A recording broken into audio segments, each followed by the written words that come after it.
Hey everybody, so I'm working on the scripts for the next few episodes, which means this is a filler week. Oh, by the way, yeah, you can get a Geography Now mug or Geography Now shirts at geographynow.com. Anyway. So, as you know, people on Patreon get to vote for the next filler week for administrative division videos, and the rule is we have to switch up the continents. This time, it's back to Africa. I asked you guys to vote from some of the top selections, and you guys voted for Ethiopia! Remember the Ethiopia episode? It was really great. I really wanted Samri to be in this video, but she couldn't make it, but she sent you guys a little message. Hi everyone, thank you so much for voting for Ethiopia this week. Sorry that I can't be with you in this video, but I hope that you get a lot of information and learn a little bit more about this amazing country. Thank you! Thank you, Samri. Now, I had the very fortunate experience to actually go to Ethiopia last year with Caleb. We had a layover in Addis Ababa. I met up with Abdul, one of our subscribers. Really awesome guy. I actually reached out to Abdul to see if he'd like to be in this video. He said yes. Abdul, say hi. Hello, this is Abdullahi from Ethiopia, land of origins. I met Caleb and Paul last year while they were visiting Ethiopia. Thanks, Abdul. For those of you who don't know, Ethiopia kind of has like a very reputable position in the African continent. It was never fully colonized, like the Italians took a stab at it for like 5 years, but it didn't really work out. Fascinating place, both in the city and the countryside. And what's even more interesting is that each region of Ethiopia has such a fascinating story in contrast with people groups and languages. You have 4 main ethnic families, the Habesha, Omotic, Nilotic, and Cushitic. You can travel less than 20 miles and find a completely different people group with a different writing system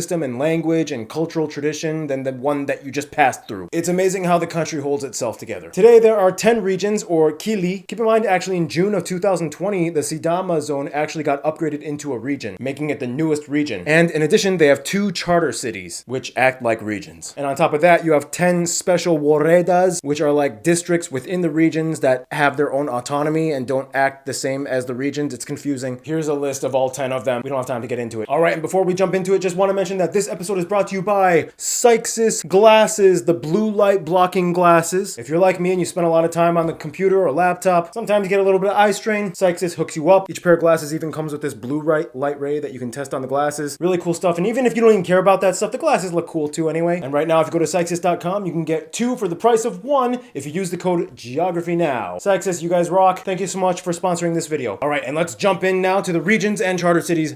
Go. The first one, Addis Ababa, the national capital of Ethiopia. Abdul, take it away. Addis Ababa is definitely a unique city. It's often referred to as the political capital of Africa for its historic and diplomatic significance. I mean, the UN Economic Commission for Africa and the African Union headquarters are located here. It is a very fast-growing city with skyscrapers popping up everywhere, and it's a bustling city with random horses in the street as well as coffee stalls everywhere. Remember, coffee did originally come from Ethiopia, and in 2015 we built our first light rail system, and overall Addis Ababa is the gateway and hub to Ethiopia, both domestically and internationally. Afar, capital Samara. Okay, so basically, if you look at Africa from space, you'll notice that there's like a deep triangle-shaped valley that juts into the east horn side of Africa. Well, that area is known as the Afar Triangle. It is basically the beginning of the Great African Rift that cuts all the way through the eastern part of Africa. It's a volcanic area with lots of geothermal activity. It's hot, it's dry, it even has the hottest place on Earth. Lots of really cool-looking salt flats. And it is primarily inhabited by the Afar people, whom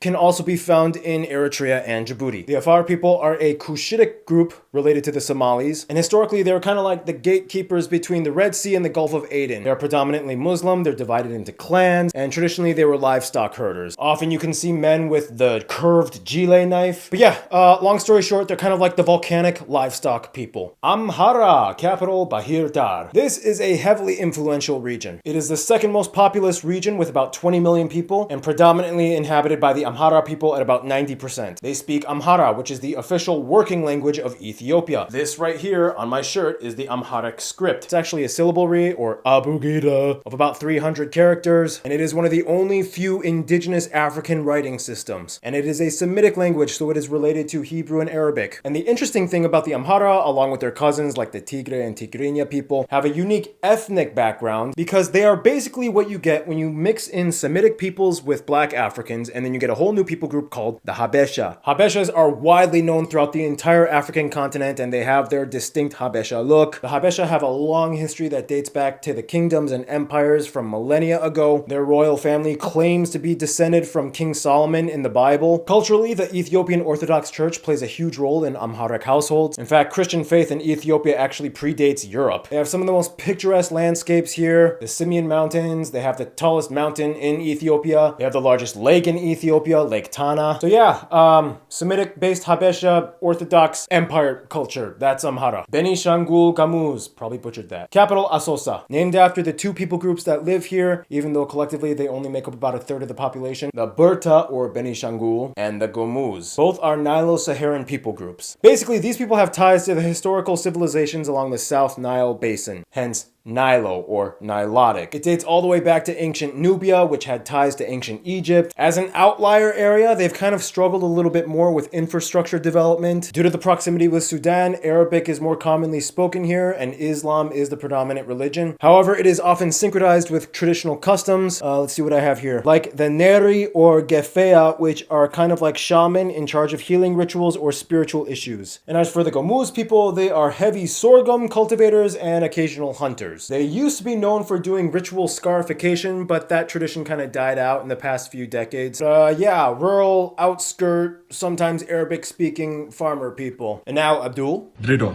the second largest city, meaning where Dir hits a spear into the ground. Dir refers to the largest, most prominent Somali clan, even though Somalis are only the second highest ethnic group. The city was actually kind of constructed solely for the purpose of extending the Djibouti Addis Ababa railway line. Originally, it was supposed to go through Harar, but Harar was too difficult to access in the mountains, so Dawa was created as a new layover. Ethiopians from many ethnic groups flocked from all over the country, and it became its own thing. Many Arabs and Europeans opened shops and businesses in the 20th century, but eventually moved out, but you can still see the remnants. Gambella, capital Gambella. The westernmost region of Ethiopia juts into South Sudan, and just like South Sudan, the predominant people group here are Nilotic, the largest groups being the Nuer and the Anuak. The majority of the population here is Christian, mostly Protestant at about 70%. This place sits on the humid lowlands, and whenever people come from like Addis Ababa or anywhere outside, the people are always like, it's a Highlander. That's what they say. Almost a fifth of the land area of this region is made up of the Gambella National Park, which has one of the highest concentrations of flora and fauna in the country. This is also the site believed to have oil in Ethiopia. In 2003, they signed a deal with the Petronas company in Malaysia for drilling. But yeah, in any case, it's kind of like the Nilotic link between Ethiopia and South Sudan. And for the next one, Abdul. Harari, my home region, capital Harar. This is the smallest region and lowest in population. It almost acts like a charter city, but it isn't. It's still a region, home of the Harari people, a Semitic group, but we only constitute about 10% of the population there now. Historically, this area had had some problems with former Ethiopian emperors, and there has always been some kind of conflict, as we used to have our own ruling sultanate and emir system. Christians and Muslims are about equal in population, but Islamic culture is very noticeable. Harar is considered the fourth holiest city in Islam. Yeah, in Ethiopia. There are 82 mosques, 10 of which date back to the 10th century, and over 100 shrines. As a trade city, there's a strong Arabic influence in the Harari people. You still see Arabic architecture, and at one time, the language was written in Arabic, and our language is very similar to Swahili. The main city of Harar is famous for being fortified by Jagol, a defensive wall that is registered as a UNESCO heritage site. And finally, Harar is also famous for a long-standing tradition of feeding hyenas. So the people in Harar have kind of developed a unique symbiotic trust relationship between themselves and the hyenas, and at night time the hyenas come and are fed raw meat, but this has turned into a show for tourists in recent times. By the way, this is what a traditional Harari room looks like. It's called Gegar. Oromia. Addis Ababa, the capital of the country, also acts as the capital of Oromia. Spread throughout much of the south, west, and center part of the country, it is the largest in land area and the largest in population. It is also the most populous subnational entity in all of Africa. The Oromo people within themselves are the largest ethnic group inside of Ethiopia, taking up about a quarter of the entire population. When Caleb and I were in Ethiopia, we had the pleasure to actually check out this area too. We went to Adama, which sits right on the East African Rift, so many of the rivers and lakes have geothermal activity. We were lucky enough to jump into a natural hot spring where wild monkeys crawled around stealing food. We visited a friend's house who was from the Guraga tribe. He had a traditional gojo house in his backyard. Inside, you could see the living units. It was really cool. I put all of this on my Instagram highlights. You could check it out if you want. The Oromo language is a Cushitic language related to Somali. It is written in the Latin alphabet, so you'll see that a lot on the street signs. Oromia has a ton of resources, gold, agriculture, minerals, cattle, chat. Yeah, oh my, Ethiopians love chat. You'll see see like chat stalls everywhere in Ethiopia. Holy crap,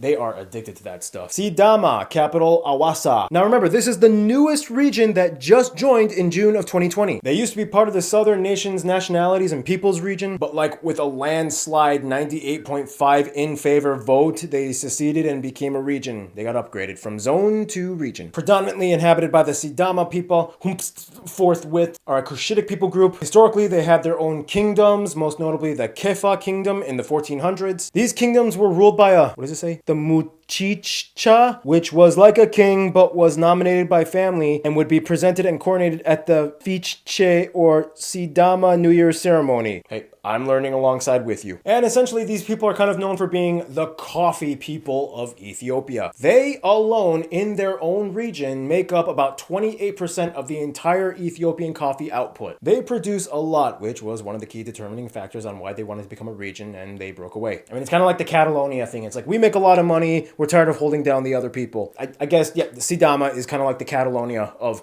Ethiopia. Don't quote me on that. I mean, you probably will, but I mean, I'm just making very weak comparisons.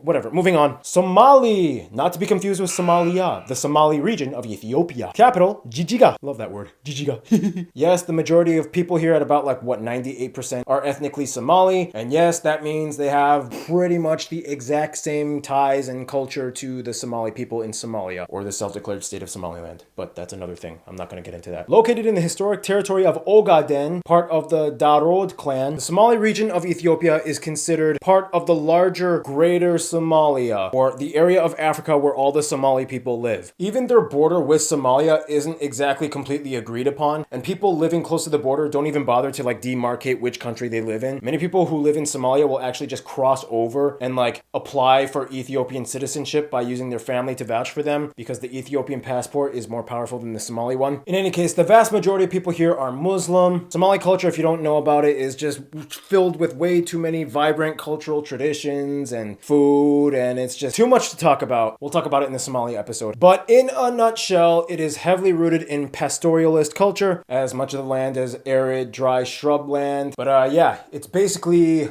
Ethiopian Somalia, for lack of a better term. Don't quote me on it. You will quote me. I'm ruining my life. Moving on. The Southern Nations, Nationalities, and Peoples region. That's literally what it's called. They share their capital, Awassa, with the Sidama region that just, got a new region status. They're talking about potentially maybe getting a new capital, but for right now, Awassa acts as the capital for both of them. In any case, this is the most ethnically diverse area in all of Ethiopia. Most regions in Ethiopia only have a couple ethnic groups, maybe 10 max. This one has over 50, some say over 80, depending on how you want to divide the subgroups. It is also Ethiopia's most rurally dispersed region, as about 90% of the population do not live in cities. They live on their own little plots of land in the middle of the countryside. 90%, can you believe that? Here you find the most contrasting communities with different clothing, jewelry, lifestyles, celebrations, and values, all within short distance from the next one. Prior to the breakup, the Sidama people were actually the largest group at about 20%, but now that they aren't, the new largest group is the Welaita at about 11%. Now this is actually the largest coffee producing area in all of Ethiopia. Sidama got 28%. This place has 45% of all of Ethiopia's coffee output production. They also grow some of the largest amounts of ensete, or Abyssinian false banana, which is actually cultivated for its trunk and stems. They mash it into a paste and make it into a little circular disc. Caleb and I actually tried it. Caleb absolutely hated it. Even Abdul and the other Ethiopians we were hanging out with, they didn't even like it. But me, trying to be the douchey, I'm so cultured, I'm all oh, it's good. But in reality, I didn't really like it. I have to be honest. Anyhow, this place is also known for the world famous Omo Valley with the Omo National Park and Omo River. There are so many cultural villages you can visit where you can meet the native people. They also have a small piece of Lake Turkana on the border with Kenya, and they are also on the border disputed area of the Ilemi Triangle with South Sudan. Check it out if you want a diverse experience. And finally, the Tigray region. And here we go again. Abdul, take it away. Tigray, Makale. This is the northernmost region. This is a very cool one. The area is inhabited mostly by the Tigray people, and they're basically the closest cousins to the Amharas. Both mostly Orthodox, ethnically Habesha. Their languages are partially intelligible, and they even write in the same script, the Ge'ez. The Tigray region is blessed with some of the most contrasting landscape and historical landmarks. You have the upper plateau and mountains like Saramba and Ambalaje, but the most notable thing about the Tigray region is its landmarks landmarks and monuments that date back to the kingdom of Aksum around 1st century AD, distinguished by its rock-hewn architecture in which entire buildings and churches were just carved out of the rock. This was where some of the earliest Ethiopian history begins, and archaeological sites pop up more and more over time. So yeah, there you go. Those are the regions and charter cities of Ethiopia. For what it's worth, I'm so glad me and Caleb got to have the experience to go there last year. The people were so super nice. They showed us around. They were really proud of their country, and I feel like I got a great experience. So what did I miss out on? If you are Ethiopian, feel free to write in the comments anything else I forgot to mention about the regions. Teach us. And yeah, thank you so much. Hope you guys have a good one. Stay cool, stay tuned.